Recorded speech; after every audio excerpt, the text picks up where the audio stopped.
All right, so today we start utilitarianism. And this one will probably be one that you're familiar with, though you may not have known the name of it before. And we're going to be focusing on act utilitarianism, not rule utilitarianism. So the issue with rule utilitarianism is it kind of goes against the basic precepts of utilitarianism. Okay? Utilitarianism is going to be about maximizing happiness. And so that's going to lead away from rules, right? It's going to lead more to, well, you need to consider these particular things in this particular situation, and these particular things in this particular situation. In some ways, it's going to seem very much like virtue ethics. Once you start talking about rules that must be upheld, that's deontology. And utilitarianism is not deontology, not even close. Utilitarianism is Truman's decision to drop the atomic bomb, for instance. It's a cost-benefit analysis with regards to ethics. Yes, it's going to cost something now. Look at all the lives that are going to be lost right now. But look at all that are going to be saved down the road because of the sacrifice now, because of the cost now.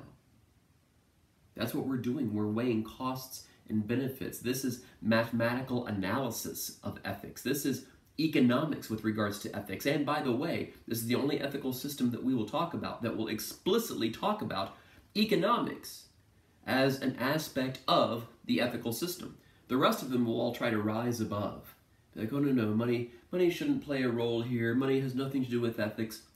Utilitarianism is like, yeah, it does. It's a factor, one of many factors when determining what the ethical thing to do is.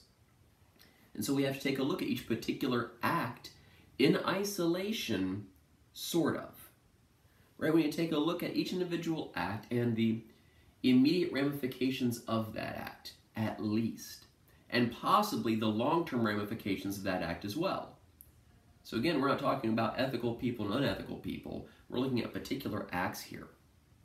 And utilitarianism thinks that the real strength of using something like mathematics as kind of a system, as kind of a basis for ethics, is that it gives you certainty. There are right and wrong answers in mathematics. But it also gives you flexibility, because there are variables in mathematics. Math makes progress, it gives certainty, but also gives you flexibility and variability. So it's the best of both worlds, utilitarianism thinks, right? And it's about maximizing happiness. So happiness is back. Again, like virtue ethics wants to emphasize happiness, so does utilitarianism. And utilitarianism, as we'll see in just a little bit, is also very precise about what it means by happiness. And it's going to be of the mental type, just like virtue ethics talked about. But utilitarianism, even though it shares much with virtue ethics, does not take itself to be an extension of virtue ethics, because it has the same issue with virtue ethics that things like deontology have with virtue ethics. It's too gray. This isn't art. This is mathematics. Mathematics does give some wiggle room, and it is going to be a balancing. In utilitarianism, we can talk about things such as the lesser of two evils in a way that we can't with some of the other ethical systems, some of the other ethical theories. If we're talking about two evils, we're talking about two evils. They're both evil. Utilitarianism, no. It's the lesser than, right? It minimizes displeasure, which means it maximizes happiness. It's about pleasure and about pain. In some ways, this is the most representative of democracy, right? That democracy has to be done at a macro level, has to be done at the level of thousands or millions or billions of people. In some ways, Thanos is not a bad guy. He's a utilitarian in the Avengers movies. He says, look, if I do nothing, everyone in the universe eventually dies. If I do something, if I snap my fingers with this infinity gauntlet, half of the universe is destroyed, but the other half survives. In a way that wouldn't happen if I didn't snap my fingers. He's not focusing on the half that are gone, he's focusing on the half that remains, because that's still half more than would happen otherwise. As he says then in the later Avengers movie, the last of the Avengers movies thus far, that he miscalculated, he made a mistake, that he didn't realize the grief that the half that remained would have for the half that were gone. He didn't realize how unhappy they would be about their survival. And so, instead, he should have started from scratch, completely wiped out everyone. And notice, Thanos makes sacrifices. Right? I know this sounds weird. Dr. Shrapi's trying to tell you Thanos is the hero of the Avengers. But what makes the Avengers movies so good is that even the bad guy has legitimate ethical reasons for doing what he does. That it's not just good guy versus bad guy in the old school classical sense. Right? It's what makes Civil War so good. Both of them have legitimate reasons, legitimate ethical reasons for their actions. Same with the Avengers movies with regards to Thanos. Right? Thanos has legitimate ethical reasons for doing what he's doing. And he makes sacrifices. He sacrifices Gamora. That does bring him sadness. This does not bring him happiness, but he's willing to make that sacrifice. His little bit of displeasure at killing Gamora is more than balanced by the happiness that eventually is going to derive, so he presumes, from the half of all of the universe which remains. Everyone's going to make sacrifices, even him. And so Thanos at least takes himself to be the hero, not the villain. It's why he retires. It's the hero's journey. He's done his job, he then retires. Done. And then Thor goes and smashes his head in or chops his head off or whatever. Okay. Now when I'm talking about act utilitarianism, I'm primarily going to be referring to John Stuart Mill and Peter Singer. And I'll start with Peter Singer. Peter Singer is still alive. He's a contemporary philosopher. And Peter Singer is really the reason that there is such a thing as applied ethics. I'll send you guys a clip from a documentary entitled The Examined Life, where this director went around and interviewed the top 10 philosophers in the world at the time and asked them basically, philosophy, what's up with that? And so Peter Singer was one of them. Peter Singer is one of the most famous and probably the most infamous philosopher in recent times. His provocativeness doesn't really come through in the 10-minute clip that I'll send to you. The utilitarianism does. It comes to the forefront. And I do want you to be aware at the very end of the clip, he talks about making things a little bit better. What he means by better is happier. Okay? So don't get too confused with the word better with regards to one of the other ethical theories we talked about or will talk about. He's really focusing on happy. That's what he means by better, is happier. And fundamentally what happiness means is at least lack of pain. Then we can build on top of that. But we have to begin with lack of pain.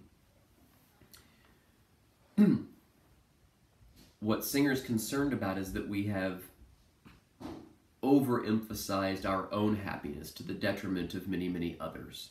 Not just other people, but other sentient beings. This is why he's a vegetarian.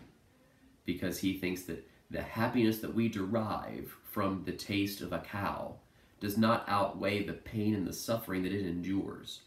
A cow is not equal to us. We are greater than the cow. However, our amount of happiness does not outweigh the amount of pain derived from the cow. We could even do the environmental thing as well, right? This factory production of cows so that we can then eat them is not healthy for the environment overall, the entirety of the planet. When we're talking about greatest happiness for the greatest number, we have to consider not just ourselves here and now, but also future generations as well. So it may be unethical for a number of reasons to continue to eat meat, says someone like Peter Singer. So much so, and here's one of the ways in which Peter Singer is very infamous, he at one point in time, and he's backed off of this somewhat, he at one point in time equated the eating of meat to the Holocaust, the wiping out of species, in much the same way that Hitler was attempting to do, wipe out particular species of people, right? That we have this odd combination of trying to wipe out chickens and eat them all, but at the same time producing more chickens. And we turn the chickens into carnivores. Chickens eat their own now and pump them full of hormones and all this other stuff, right? And so when we're talking about gradations and scales, which we can do with regards to utilitarianism, this thing more ethical than, less ethical than, for Singer at least, right, vegetarianism would be the most ethical, and maybe even veganism would be the most ethical, right? Vegetarianism, more ethical than not. Maybe even eating, farm-raised, so on and so forth, might be more ethical than the alternative. So we're always talking about more ethical, less ethical than particular alternatives. That this mathematical formula that we're doing is not necessarily to arrive at a precise number. It's rather a greater than, less than. Which action produces a greater amount of happiness as contrasted with the other action? Judith Jarvis Thomson is a utilitarian. That's why she uses the trolley example. It's more ethical to kill mom than it is to kill 5 strangers. 5 versus 1. You do the math. 5 is greater than 1. It is more ethical to push the fat man. Again, just 1, thus saving 6. Your own sacrifice, if it actually saves other people, would be the ethical thing to do. You're just 1. At least on the surface. As we dig deeper, we'll see that it's not quite as clear as that. But on the surface, at least, maximizing happiness, pure numbers game, 5 greater than 1, even if the 1 is mom. Fat man, 1, far less than the other 6.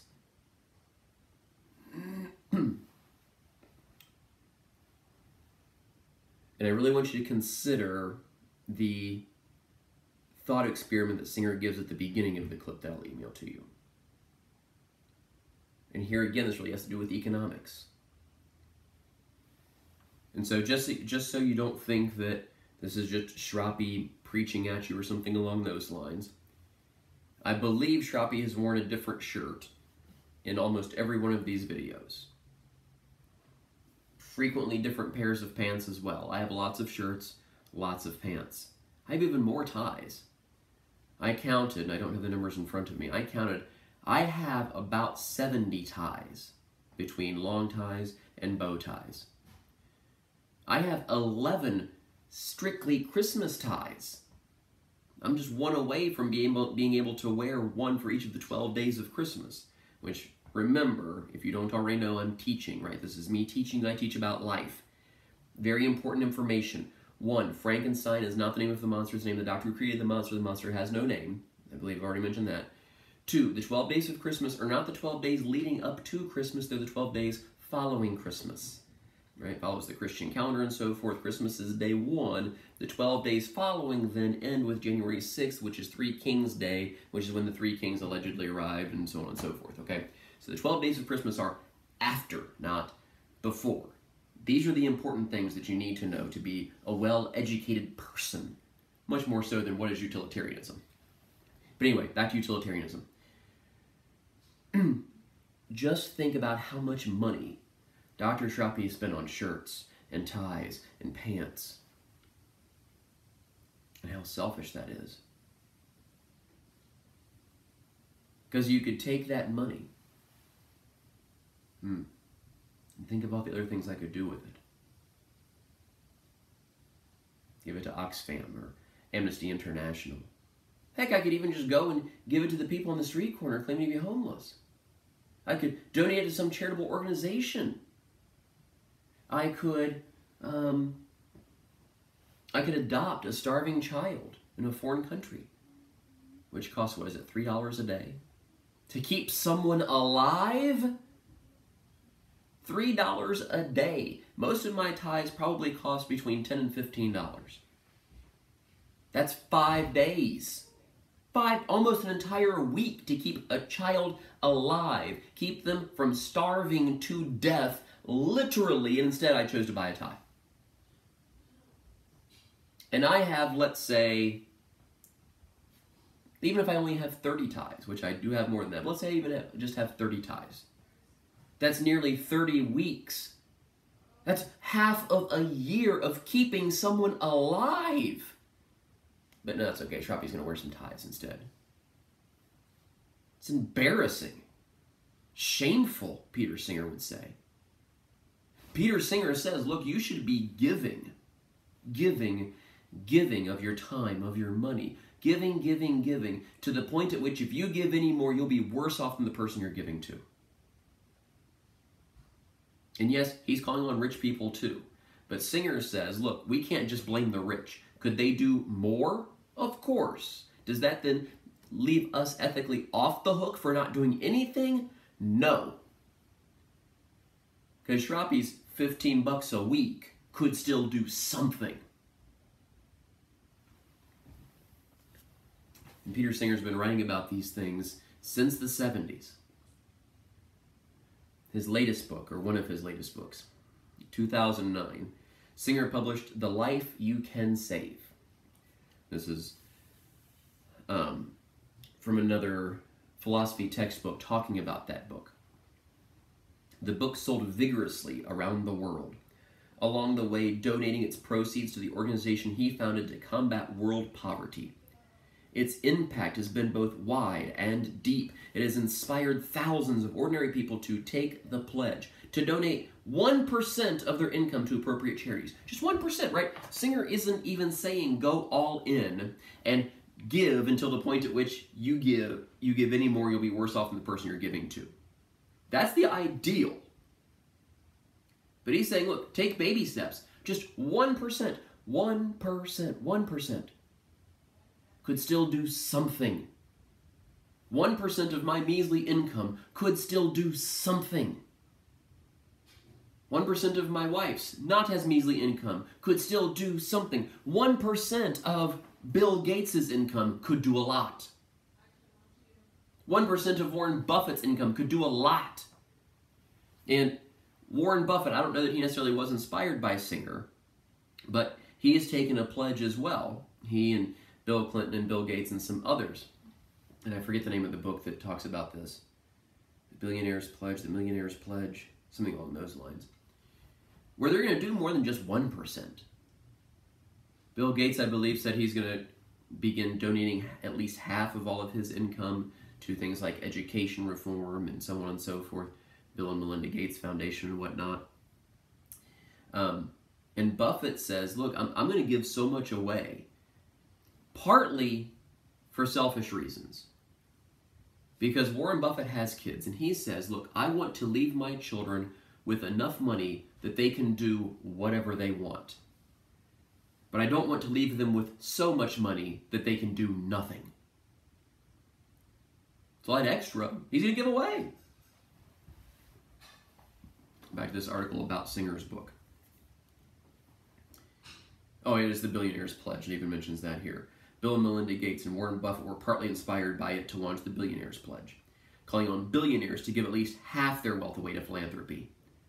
Similarly inspired Dustin Moskovitz, whatever, a Facebook co-founder, to co-found Good Ventures, which works closely with a charity evaluator called GiveWell. Sometimes philosophy is abstract and removed from the real world, but Singer's is a case where philosophy makes a real concrete difference. Here it has actually saved lives. Perhaps it isn't surprising why. As one reviewer describes it, so here's a reviewer describing Singer's book, The Life You Can Save. Let me start with a reason not to read the book. It will make you uncomfortable. It certainly made me uncomfortable. It started by asking me a simple question. Would I sacrifice time and money to save a stranger's life? If so, why don't I give more of my income to charity? And it pounded away relentlessly, tearing apart every excuse I had until I was left with, because I'm really selfish. I've appreciated many books for making me feel scared or angry or sad. Now there's one to make me feel personally guilty. And that's part of the point. Singer is trying to make us feel guilty so that we actually do something. And now, I don't want you to get confused with this feeling of guilt and think that this is a feelings-based ethics. This is still reason-based. He's saying, look, just stop and do the math.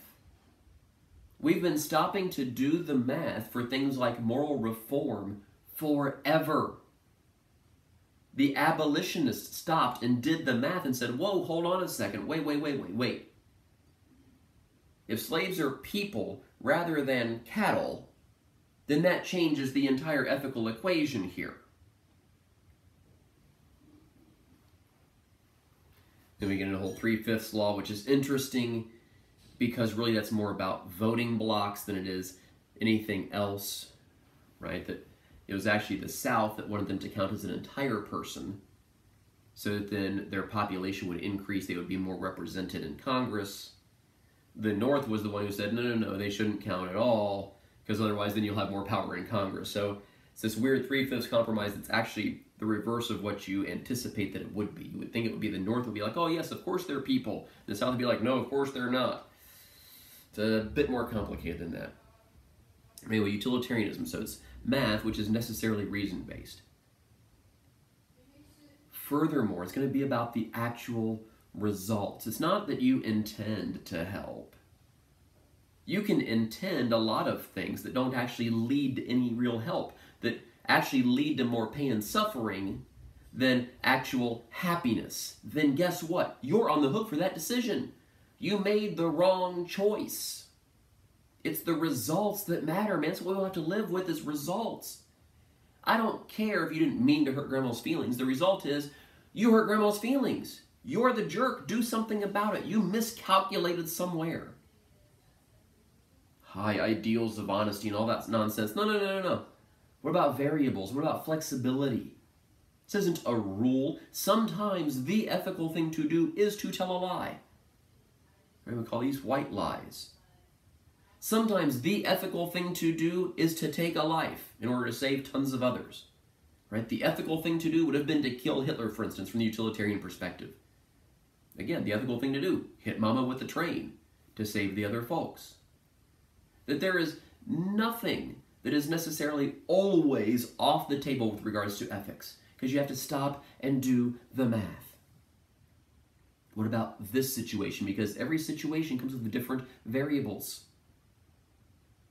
Well, given my grandma's age and blah, blah, blah, blah, all of this stuff that the virtue ethicist would say weighing, the utilitarian would say calculating. You're putting all of these variables into this calculation, into this equation, to determine more ethical to tell the truth this time or more ethical to tell a lie this time. This time, given these circumstances and situations.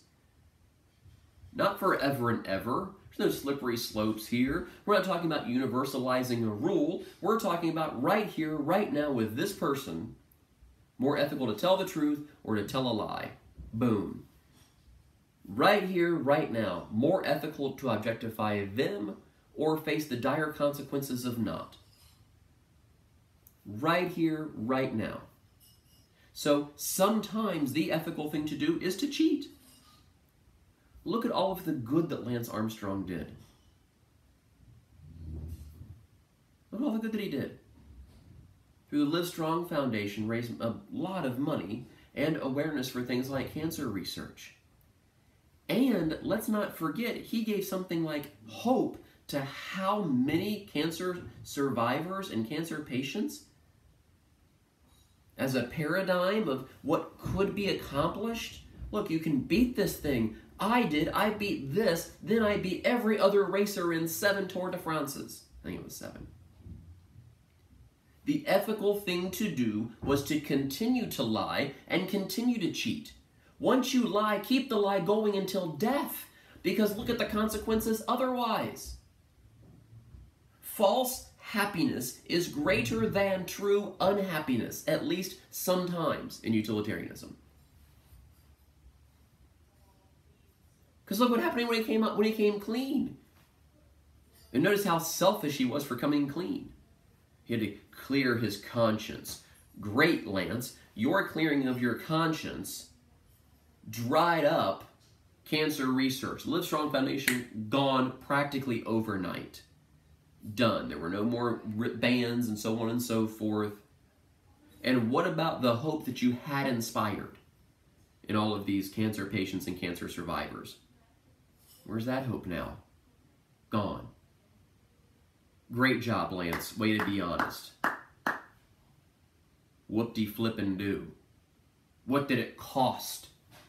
And what's the benefit? The benefit is you have a clear conscience. The cost is everything else. It wasn't worth it. He did some bad math.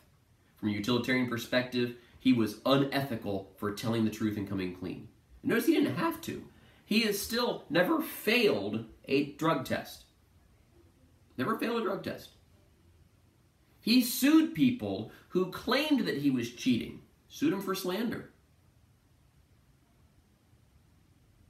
If you're going to lie, you better lie till you die.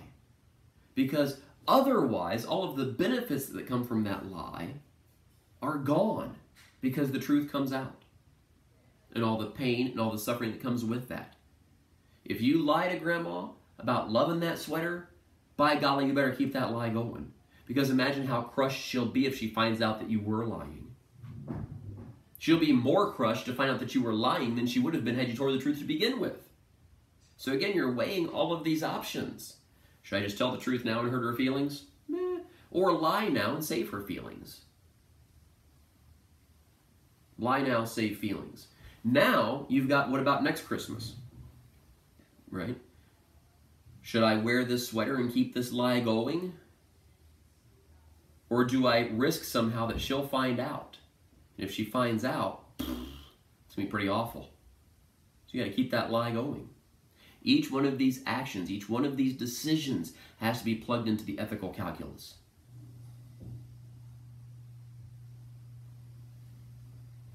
And then we'll talk on down the road about some issues and problems with this. And we're going to dig deeper as well. Already you should be thinking about, whoa, hold on a sec. Is this really ethics? Because some will claim it's not. Some will claim all of these particulars are just excuses for not doing the right thing. That there's a right and a wrong. It's not a gradation thing, more right and more wrong. Some will claim that. Utilitarianism, though, it's these results. And as I mentioned, this really is kind of representative of democracy. And in a true democracy, who decides things? Society. Same here. Ultimately, it's society that determines happier or not. Notice here the contrast with something like virtue ethics. Virtue ethics wants to say each individual. Society decides character, each individual decides happiness. Not for utilitarianism. That happiness is this objective thing that society can see, society has access to. Happier or not, based upon this decision. It's just kind of plotted on our chart here. Reason-based results, society determines in each particular act. And so we can see here, in many ways, it's very close to virtue ethics. Virtue ethics based on reason, but a different set of questions. Based upon the result. Same as utilitarianism. Society ultimately determines, but they're determining something different. Virtue ethics, they're determining your character. Utilitarianism, they're determining if they're happy or not. The difference being person or particular act. And that difference has major ramifications. So let's back up to John Stuart Mill then. And Mill was an early advocate for things like women's rights because of utilitarianism, because of his ethical system. Look, women should be counting equal to men, so on and so forth. He also, interestingly enough, was a huge proponent of something like capital punishment because the benefits far outweigh the costs. The cost is one life, right? One more person who's executed. He's not concerned about whether they deserved it or not. That's a separate question. That's looking backward. He's looking forward here. If that one person being executed can deter other folks from committing the same crime, then of course it was worth it. Of course it was worth it. Because you've prevented crime in the future For the utilitarian, the question of, do I stop and help the injured person or try to stop the fleeing criminal is an easy one. You try to stop the fleeing criminal, look at the potential damage that he can continue to do. This is just one person.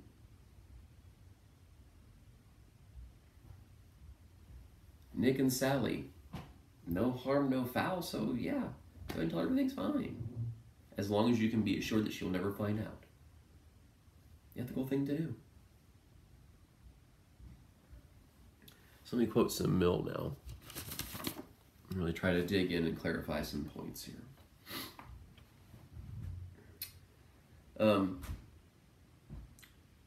What utilitarianism is. The creed which accepts as the foundation of morals, utility, or the greatest happiness principle, holds that actions are right in proportion as they tend to promote happiness, wrong as they tend to produce the reverse of happiness. Notice we're talking about tendencies. So why it's not rules. These are generalities. In general, most of the time, more ethical to tell the truth. In general, most of the time, more ethical to not cheat. In general, most of the time, more ethical to not take people's lives. But sometimes, you gotta push the fat man. Sometimes you have to let one person die so that you can harvest their organs so that a lot of other folks can live.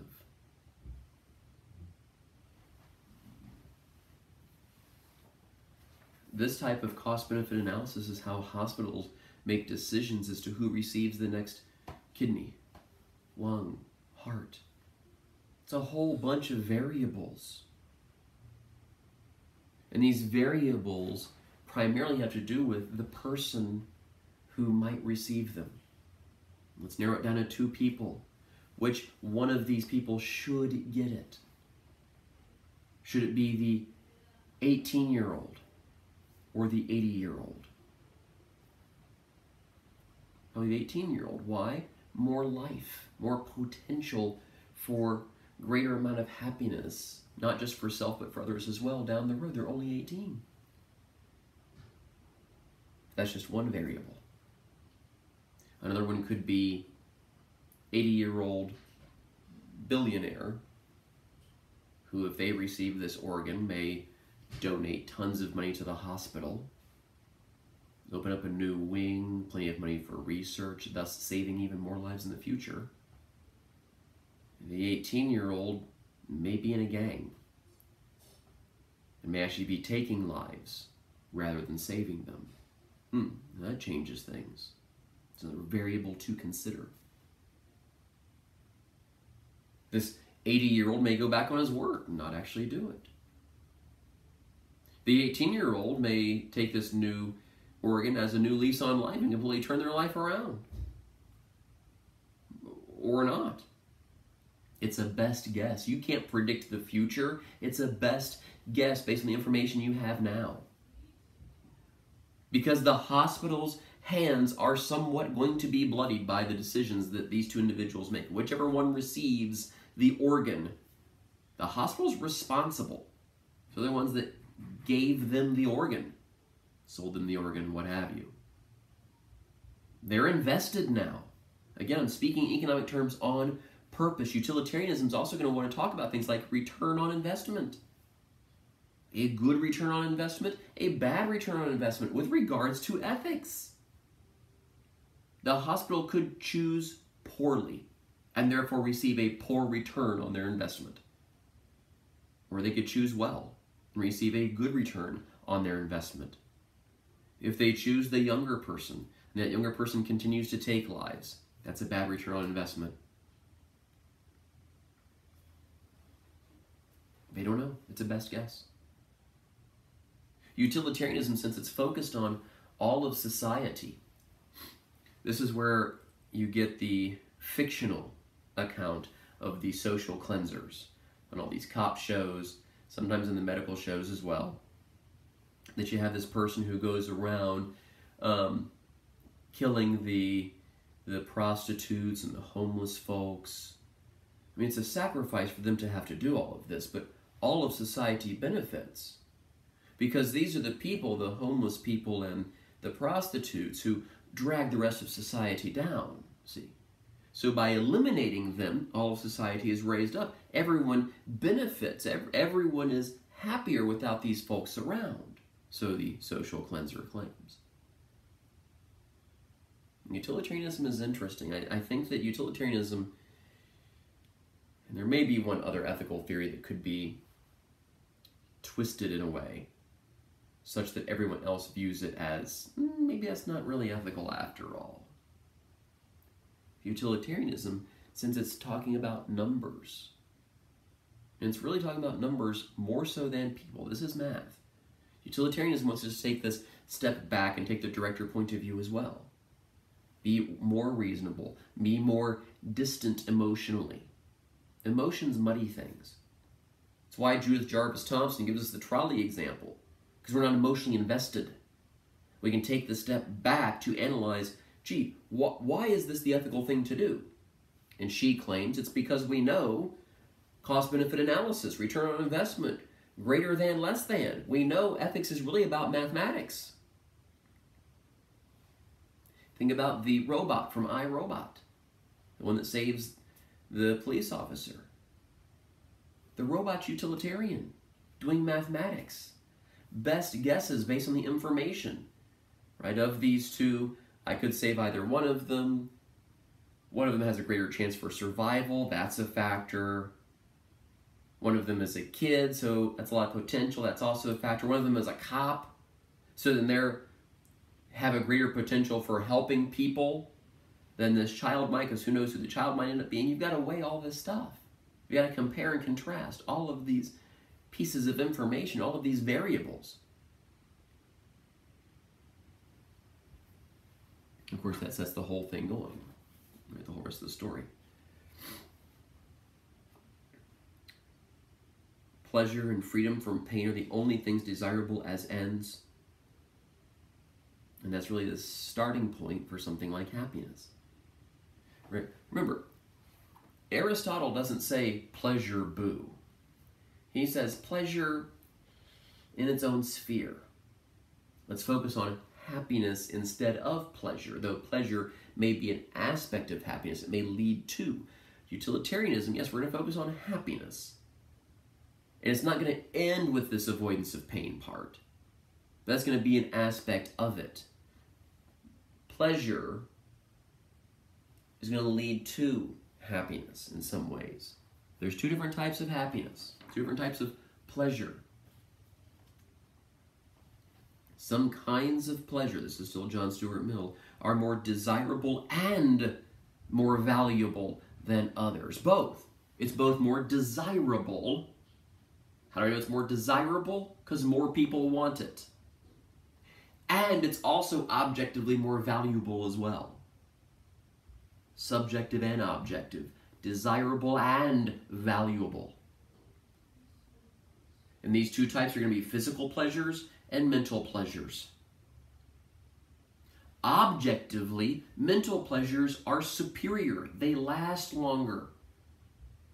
They drive you to more and more and more in a way that physical pleasures don't.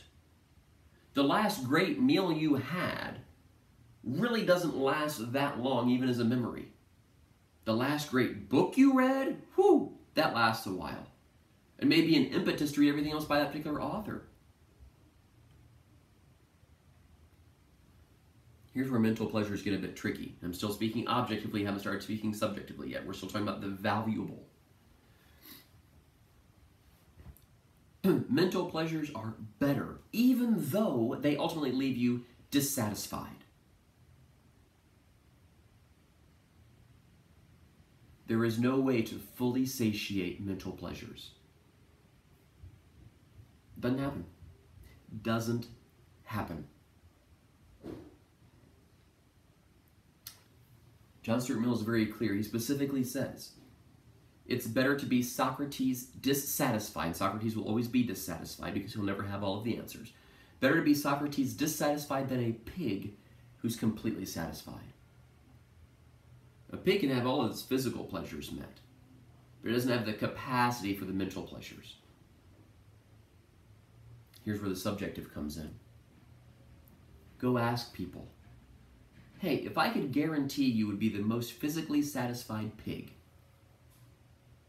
versus a person like you are now, would you do it?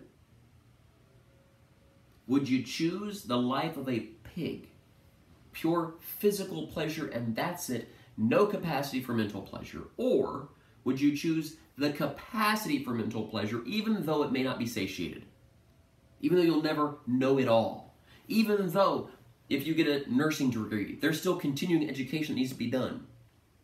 An educator, continuing education that needs to be done. Whatever your field of interest is, there's always going to be more books to read about it, more information to be had about it, more research to be done about it. You're never completely mentally satisfied.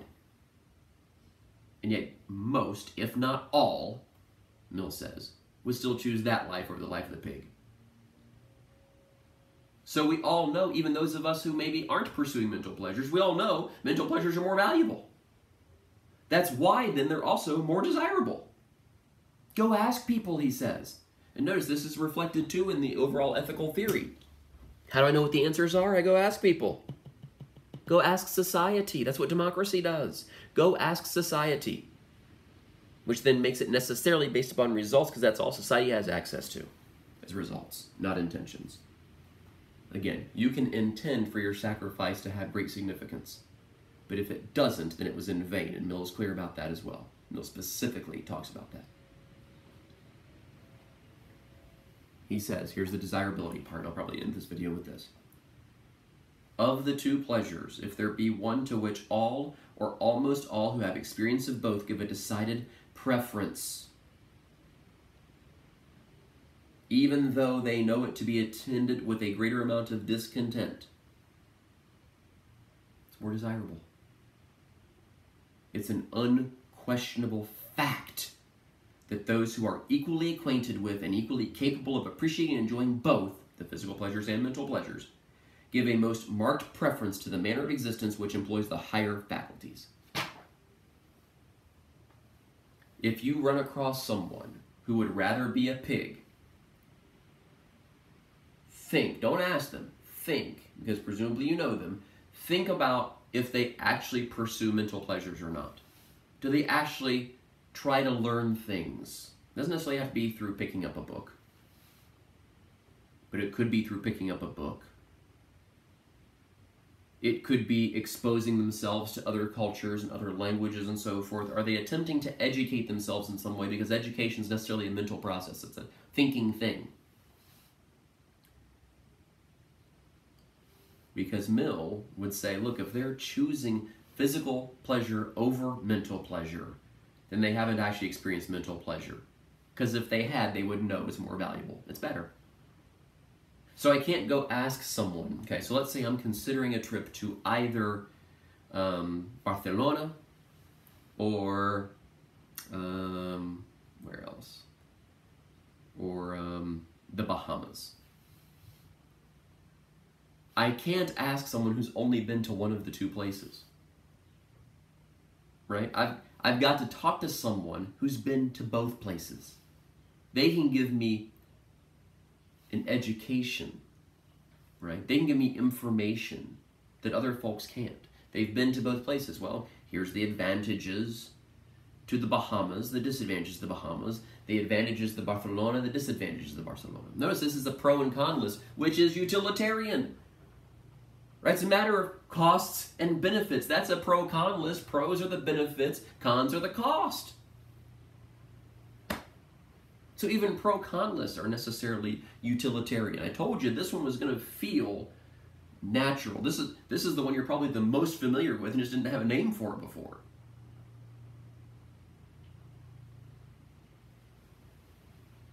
Unquestionable fact, Mill says, that people who actually have experience of both give a preference to the mental because they know it's better.